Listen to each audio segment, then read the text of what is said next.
बहुत समय पहले की बात है। गांव के किनारे एक पुराना कुआं था।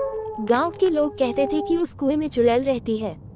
रात को वहां से अजीब सी हंसी और रोने की आवाजें सुनाई देती थी, इसलिए लोग उस जगह से दूर ही रहते थे। गांव में रोहित नाम का एक लड़का था। वह निडर था और हमेशा नई नई बातें जानने की कोशिश करता था। एक दिन उसने सोचा कि सब कहते हैं चुड़ैल कुएं में रहती है, लेकिन किसी ने उसे देखा तो नहीं। क्यों ना मैं ही जाकर देखूं।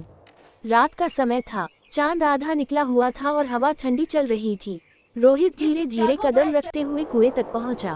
उसने झांक कर देखा तो अंदर अंधेरा ही अंधेरा था।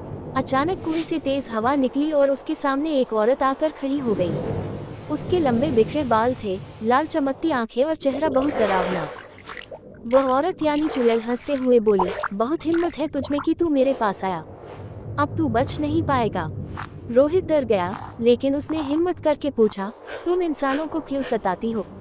आखिर तुम्हें क्या चाहिए? चुड़ैल अचानक चुप हो गई। उसकी आंखों से आंसू बहने लगे।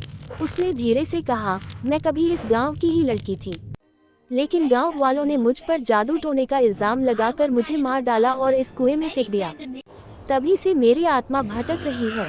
मैं किसी को खाती नहीं, बस लोगों का डर मुझे जिंदा रखता है। रोहित को उस पर तरस आ गया। उसने कहा, अगर मैं तुम्हारी सच्चाई सबको बता दूं तो शायद लोग तुम्हें दोषी मानना छोड़ दें और तुम्हें शांति मिल जाए।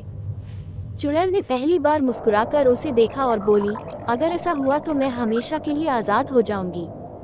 अगले दिन रोहित ने पूरे गांव को चुड़ैल की सच्चाई बताई। पहले तो लोग डर गए, लेकिन धीरे धीरे सबको यकीन हो गया कि वह औरत निर्दोष थी। गांव वालों ने कुएं के पास पूजा की और उसकी आत्मा को मुक्त कर दिया। उस दिन के बाद कुएं से कभी कोई अजीब आवाज नहीं आई। रोहित सबके लिए हीरो बन गया, क्योंकि उसने न सिर्फ चुड़ैल का डर मिटाया बल्कि एक बेगुनाह आत्मा को मुक्ति भी दिलाई।